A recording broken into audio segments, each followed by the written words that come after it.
The wind blowing. Yeah, just yeah, hearing just by now, just hear that. All right, what's happening, everybody? What's going on? Welcome back to a brand new episode of Buster on the Weekend Hill. I am your host, MC Buster, and very glad for to have y'all here today. And I'm sorry, I'll try to catch myself for not stumbling, but very glad to have y'all here today. And if you are new and just now find out about me, and this is your first episode seeing for me, I will leave the link in the description down below to my playlist that I have made for the podcast. Every episode that I did from the first episode with my co-host all the way up to a couple weeks ago for so you will see that in the description down below. All right, and if you so far enjoy and support the content that I have put out, man, feel free to like, comment, subscribe, and spread the word. Thank you, man. Very appreciate it. Yo, man.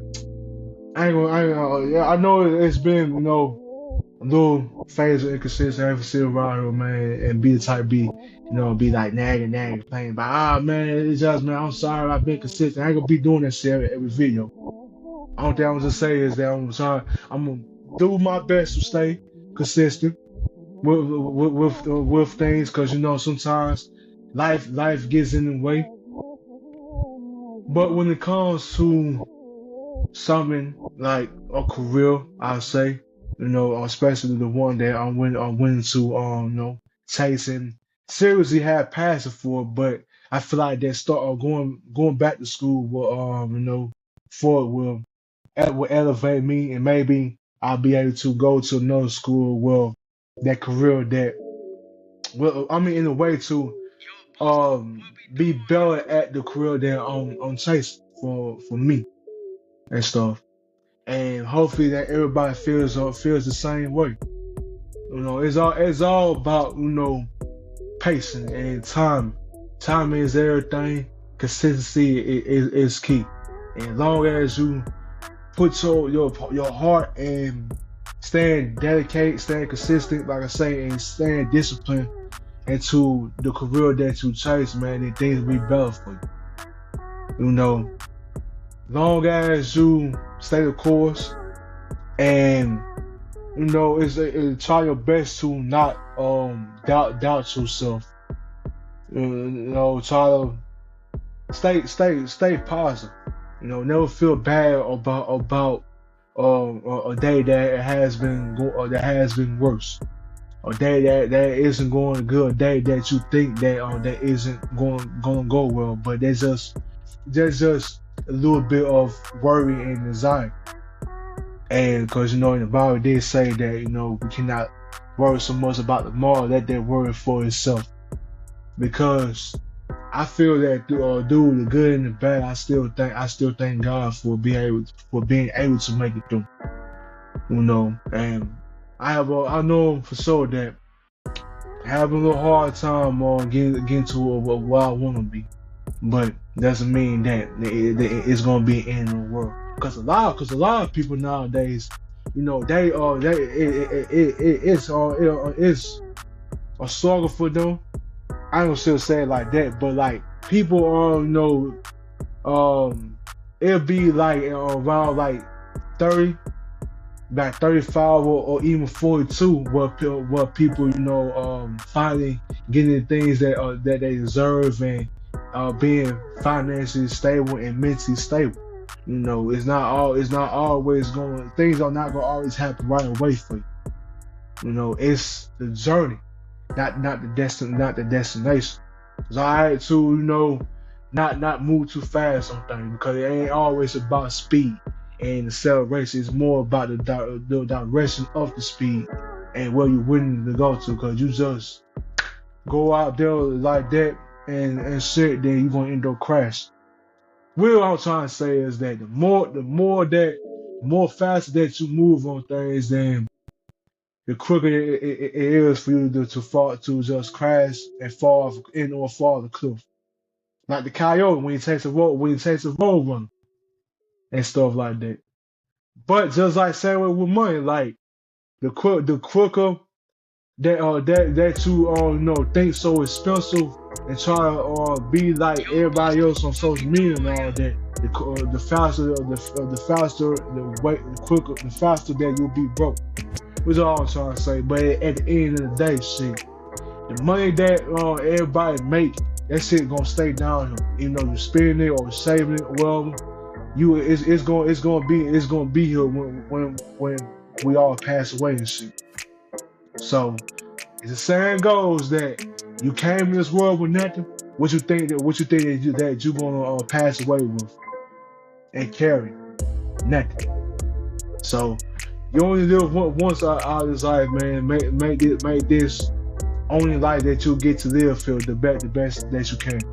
Because that we are alive spiritually, but physically within the flesh it's gonna be buried here in the dirt, and we're gonna be going up. But I'm always saying all this because I'm being humble and just grateful for certain things, even though I might not be where I want to be. But one day I will win and get what I rightfully deserve. And as long as I keep putting faith in God that He will lead me and guide me to what I need to be in life. But all is good at the end of the day. Shit, I'll be all right. All right. So as we get cracking with our thought of the day, and we'll recite a verse from 2 Chronicles 16:34, and it says that, "Oh, give thanks to the Lord, for His steadfast love endures forever." Amen, amen, amen. Now, two little topics that we're gonna get into. It's pretty much about the NBA. Now, for the fact that we are in just about to head to the middle of October, I'm not gonna cover nothing from the preseason because I feel the preseason isn't really worth discussing for real. Then certain star players they are there. I mean, they be playing in the preseason, and especially some that are up and coming. They ain't gonna pretty much give 100% effort, and then someone gonna be sitting out and all that with a nerve damage to a glute. I don't know how that happened, but somebody on the Lakers, LeBron ass. I don't know how that happened, but as the saying goes, ain't no party like Son's party. Y'all know who the son that I'm talking about, but I don't want to get into all that shit. But yeah, man, preseason not gonna be much of a discussion for real. Even though that yesterday KD had made his debut with the Rockets, trash talking rookie. That shit was funny though, man. But yeah, but the segment that we're gonna get into with the NBA, and this right here is called Russell Still Has Not Found a Team Yet, Brooke. That's a good segment name, but but reason why that outside naming this here is because that, man, this guy still has not found a fucking home yet. He has not found a good team yet at all. I thought either the Jazz or Sacramento Kings gonna get him. Now there has been talks that Sacramento was looking forward to trade Malik Monk. Excuse me, for Westbrook. But to no avail on that. Jazz was thinking about taking him. Has been talked with Golden State. Has been discussions with the Rockets, but to be honest, and I feel that everybody probably gonna be agreeing with me on this, but the Rockets are pretty much the best option for him at this point in time. If he decides to not go back to Denver, then he got Houston on the plate because one, he'd be able to start, going back to the triple double machine or double double or so. Since Fred VanVleet is going to be out for the rest of the season, I feel like that additional Westbrook, being added to roster, man, it'll be great for sure. His playmaking, despite his so many fucking low light ass IQ plays and stuff. But when he's on his shit, I'm telling you, when he's on his shit, he'll get you though. And then with KD being in the mix, man, yeah, it's going to be a good one, and I like to see them reuniting together. Even though that KD did the whole shit that he did, but it takes a while for best friends to be able to reunite, patch things up, and just keep it going, keep it moving. Motherfuckers that knew for it. So what's the point of beefing for, man? Over some little shit. But it ain't just no little shit. It's like, come on, bro. Going to the same team that you choked against is just unexcusable still at the end of the day. But I still, like I said, the Rockets pretty much are the best fit for him since Van Vliet is out, or at least go to Trailblazers. This Damian Lillard, he ain't gonna be playing for his first season, even though I don't know why the fuck when he go back to the Trailblazers, but 3 years, $42 million. Right. But I say for the reason why that he decided to test pre-AC is because that he think that he's worth more than the playoff option that Denver was gonna give him. So with him not sign that playoff option, he decided to test his wars in free ace, and still not yet. And we are like what, going towards 4.5 months in, and the basketball season is like 2 weeks away. Man, he has not found nobody yet. I'm praying that he does though. I'm praying that he does, because I do like to see him on the team. Because for him to like be in the lead of triple doubles and potential first ballot Hall of Famer, all the accomplishments that he did, even though that championship still is not in the mix. But even without a championship, I still feel that he is one of the most respected point guards within the NBA history, despite his bonehead ass turnovers and low IQ plays, man. He is still that dog. And that 2017 season proves why. Even though I wish that they would have got far in the playoffs though, but it didn't happen. But yeah, man, Westbrook do got like a great reputation, great statistical line, leading triple doubles and shit. So yeah, man, it's really sad that he does not have a team at the moment.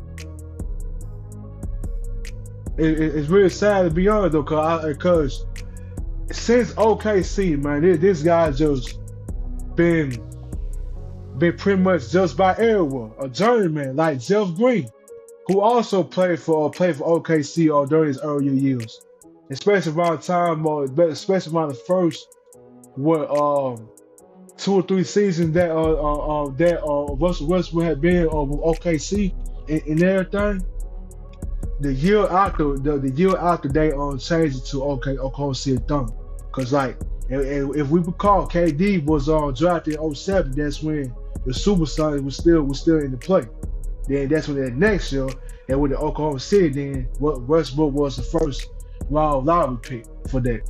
So yeah, but man, from him leaving OKC to Houston, then Washington, still feel like he should stay there. Then desperately trying to get a damn championship. It did not work out for that season and a half he was with LA. Then another season and a half that he spent with the other side from LA, the Clippers. It's been a kind of a rough journey for him, man. But he's declined. But I feel like that since leaving the Clippers, he had his best solid season for sure.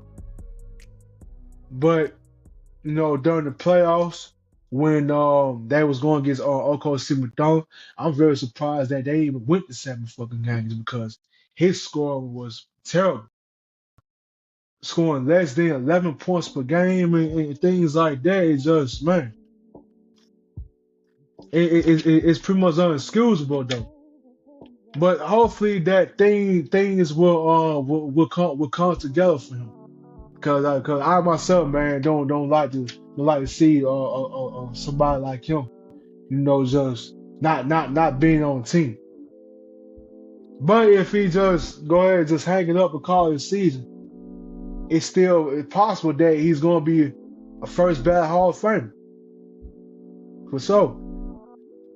But will things work out before the beginning of the season for him? They into either another team or Houston, possibly Houston for sure. But we will see. All right, so for this next topic that I'm gonna get into,